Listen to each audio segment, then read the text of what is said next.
మోకాళ్ళ నొప్పులు, disc problems లాంటి అన్ని సమస్యలకు సంప్రదించండి Homeocare international world class homeopathy 9001171550. MLA Kodali Nani counting కేంద్రాల నుంచి వెళ్ళిపోయారు. వంశీ కూడా కొద్దిసేపటి క్రితమే అక్కడి నుంచి వెళ్ళిపోయారు. అదేవిధంగా పామరు ఎమ్మెల్యే కైలా అనిల్ కుమార్ కూడా కౌంటింగ్ కేంద్రాల నుంచి వెళ్ళిపోతున్నారంటే పరిస్థితి ఏ స్థాయిలో ఉందో అర్థం చేసుకోవచ్చు.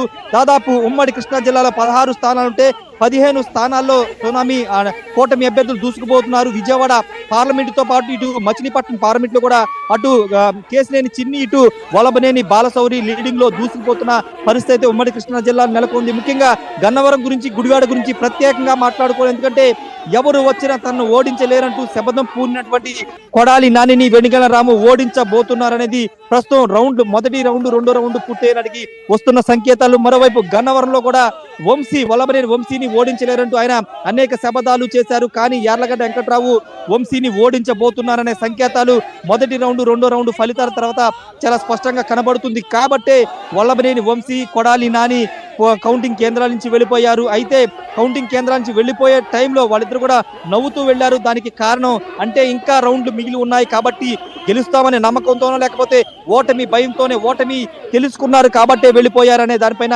ఒక స్పష్టత రావాల్సింది. మరోవైపు పామరు సిట్టింగ్ ఎమ్మెల్యే ఉన్నటువంటి కైలా అనిల్ కుమార్ కూడా కౌంటింగ్ కేంద్రం నుంచి వెళ్ళిపోయిన పరిస్థితి అయితే ఉంది. అంటే ఓటమిని దాదాపుగా అంచనా వేసుకుని వీళ్ళంతా కూడా కౌంటింగ్ కేంద్రాల నుంచి వెళ్ళిపోతున్న పరిస్థితి అయితే కనబడుతుంది. అంటే ఉమ్మడి కృష్ణా జిల్లాలో రాజధాని ప్రభావం ఉంటుందని చాలా మంది భావించారు. రాజధాని ప్రభావమే కాదు, కూటమి ప్రభావం. బ్రేకింగ్ న్యూస్, పిఠాపురంలో పవన్ కళ్యాణ్ కి సంబంధించిన బ్రేకింగ్ న్యూస్. పవన్ కళ్యాణ్ 5 రౌండ్లు దాటే సమయానికి ఒక్కసారి వినండి, 20,000కు పైగా ఆధిక్యంలో దూసుకుపోతున్నారు పవన్ కళ్యాణ్. మెజార్టీకి సంబంధించి చాలా బెట్టింగ్స్ కూడా నడిచాయి. నిజానికి బెట్టింగ్స్ గురించి మాట్లాడే విషయం లేకపోయినప్పటికీ మాట్లాడుకోవాల్సిన పరిస్థితి ఉంది. పవన్ కళ్యాణ్ మెజార్టీ గురించి బెట్టింగ్స్ చాలా నడిచాయి. పవన్ కళ్యాణ్ ఈజీగా 50,000 ఓట్ల మెజార్టీతో గెలిచే అవకాశం ఉందని ఇప్పుడున్న రౌండ్లను బట్టి తెలుస్తుంది. ఇంకా 13 రౌండ్లు మిగిలి ఉన్నాయి పవన్ కళ్యాణ్ కి సంబంధించి. 13 రౌండ్లు మిగిలి ఉన్నాయి పిఠాపురంలో 13 రౌండ్లు పూర్తయ్యేసరికి పవన్ కళ్యాణ్ ఈజీగా 50,000 మెజార్టీతో ఆయన గెలుస్తారు అనే అంచనాలు ఇప్పుడు కనిపిస్తూ ఉన్నాయి. పిఠాపురంలో పవన్ కళ్యాణ్ మెజార్టీ గురించి చాలా పందాలు నడిచాయి. ఏ రౌండ్లోనూ పిఠాపురంలో పవన్ కళ్యాణ్ వెనుకబడి లేరు. పవన్ కళ్యాణ్ సునామీని సృష్టిస్తూ ఉన్నారు. ఆయన కొన్ని సినిమాల్లో కనిపించే దృశ్యాలు ఇప్పుడు మీమ్స్ గా బయట చక్కర్లు కొట్టే అవకాశం ఉంది. ఇప్పటికే చాలా మీమ్స్ చక్కర్లు కొడుతున్నాయి.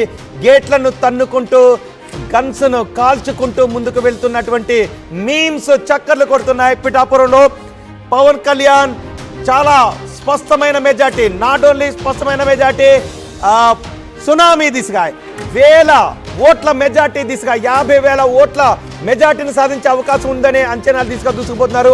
5 రౌండ్లే పూర్తయ్యాయి. ఇప్పటికీ ఇంకా 13 రౌండ్లు ఉన్నాయి. 5 రౌండ్లు పూర్తయ్యే సమయానికి వంగ గీత పైన ఆయన 20,000 ఓట్ల మెజార్టీ దిశగా ఉన్నారు. ప్రచారం చివరి రోజు కూడా వైసీపీ అధినేత జగన్ అక్కడికి వచ్చారు.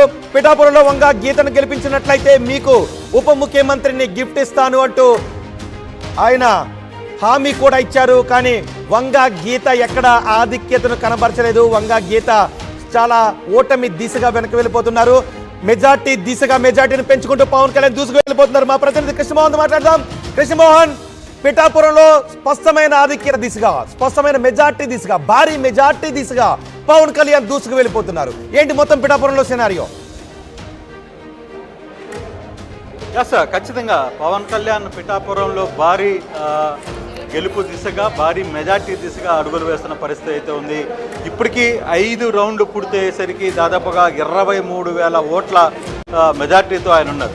సో ఇక 13 రౌండ్లు ఉన్నాయి. అంటే దాదాపుగా అతను అనుకుంటున్న 1,00,000 టార్గెట్ ఏదైతే ఉందో, జన సైనికులు మొదటి నుంచి ఊహిస్తూ వచ్చారో 1,00,000 టార్గెట్ ఈసారి కొట్టి తీరుతామని. సో ఆ 1,00,000 టార్గెట్కి చేరువవుతారా లేదా అనేది చూడాల్సిన పరిస్థితి అయితే ఉంది. ఇప్పటికీ 5 రౌండ్లు పూర్తయ్యేసరికి 23,500 ఓట్ల మెజార్టీతో పవన్ కళ్యాణ్ పిఠాపురంలో దూసుకుపోతున్న నేపథ్యం. ఇంకా 13 రౌండ్లు ఉన్నాయి. 13 రౌండ్లకు వచ్చేసరికి కూడా దాదాపుగా ఈ మెజార్టీ ఇలాగే కానీ కొనసాగితే, ఏదైతే వైసీపీ మొదటి నుంచి చెప్తూ వచ్చిందో, జనసేన ఏదైతే మొదటి నుంచి చెప్తూ వచ్చిందో 1 lakh ఖచ్చితంగా రీచ్ అయి తీరుతాం మెజార్టీ ఈసారి పవన్ జన సైనికుల సత్తా ఏంటో చూపిస్తామని చెప్తూ వచ్చారో అదే జరగబోతుందా అంటే ఎస్ అని చెప్పి చెప్పాలి. ఇప్పటికే కూటమి అభ్యర్థులు తెలుగుదేశం ఓన్లీ టీడీపీ దాదాపుగా 103 స్థానాల్లో లీడింగ్లో ఉంది. ఆల్రెడీ జనసేన 14 స్థానాల్లో లీడింగ్లో ఉన్న పరిస్థితి ఉంది. బీజేపీ 3 స్థానాల్లో లీడింగ్లో ఉన్న పరిస్థితి మనం చూస్తున్నప్పటికీ కూటమి దాదాపుగా 130 స్థానాల వరకు కూటమి అభ్యర్థులు లీడింగ్లో కొనసాగుతున్నారు. దాదాపుగా 30 నుంచి 35 స్థానాలకు వైసీపీ పరిమితమైంది. ఆ వైసీపీ ఇంకా తగ్గుతూ వస్తుంది. గడిచిన 2 రౌండ్ల నుంచి ఇప్పటికీ 22 స్థానాలకు వరకుమే చాలా తక్కువ మెజార్టీతోనే లీడింగ్లో కొనసాగుతున్నారు. ఆ లీడింగ్ ఏ క్షణంలో అయినా మార్పు చెందే పరిస్థితి ఉంటుందనేది అంచనా వేస్తున్న పరిస్థితి. నిజంగా నిన్న మొన్నటి వరకు కూడా ఎంతో ధీమా ఉనింది. 175 స్థానాలు వైనాట్ 175 అంటూ చెప్పుకొచ్చిన జగన్మోహన్ రెడ్డి మరి ఇన్ని సంక్షేమ పథకాలు ఇచ్చాం, మేమే గెలవబోతున్నామని చెప్పుకున్న మొత్తం బృందం అంతా కూడా ఈరోజు వాళ్ళకి మరి అమ్మా దీవెన ఏమైంది, దాని పట్ల చూసుకుంటే ఏదైతే ఇప్పుడు పథకాలు ఇస్తున్నారో ఇవన్నీ కూడా కృష్ణమోహన్ మీరు కొద్దిసేపు అందుబాటులోనే ఉండండి. ఒక్కసారి నేను ముద్రగడ పద్మనాభానికి ఫోన్ చేయడానికి ట్రై చేస్తాను. ముద్రగడ పద్మనాభం ఫోన్ ఆన్సర్ చేస్తారా? ఆయన పిఠాపురం గురించి ఏం మాట్లాడతారో చూద్దాం. నేను ముద్రగడ పద్మనాభంకి ఫోన్ చేస్తున్నాను. ముద్రగడ పద్మనాభం ఫోన్ బాగా బిజీలో వస్తుంది, ఎందుకంటే చాలా ఎక్కువ మంది ఆయనకు కాల్ చేస్తుండొచ్చు. ఒకసారి కెమెరాను కూడా మీరు ఆన్ చేసినట్లయితే ఇదిగో నేను ముద్రగడ పద్మనాభానికి మళ్ళీ ట్రై చేస్తున్నాను. ఒకసారి ముద్రగడ పద్మనాభానికి నేను మళ్ళీ కాల్ చేస్తున్నాను. ముద్రగడ పద్మనాభం ఆయన పిఠాపురం గురించి ఏమంటారో చూద్దాం, ఎందుకంటే ముద్రగడ పద్మనాభం గురించి కూడా చాలా ఎక్కువ. Yes, Mudragada Padmanabham phone engage లో ఉంది. ఆయన బహుశా ఫోన్ ఆన్. మరిన్ని వీడియోస్ కోసం ఛానల్ ని సబ్స్క్రైబ్ చేయండి. లేటెస్ట్ అప్డేట్స్ కోసం వాట్సాప్ ఛానల్ ని ఫాలో చేయండి. అండ్ లింక్ డిస్క్రిప్షన్ లో ఉంది.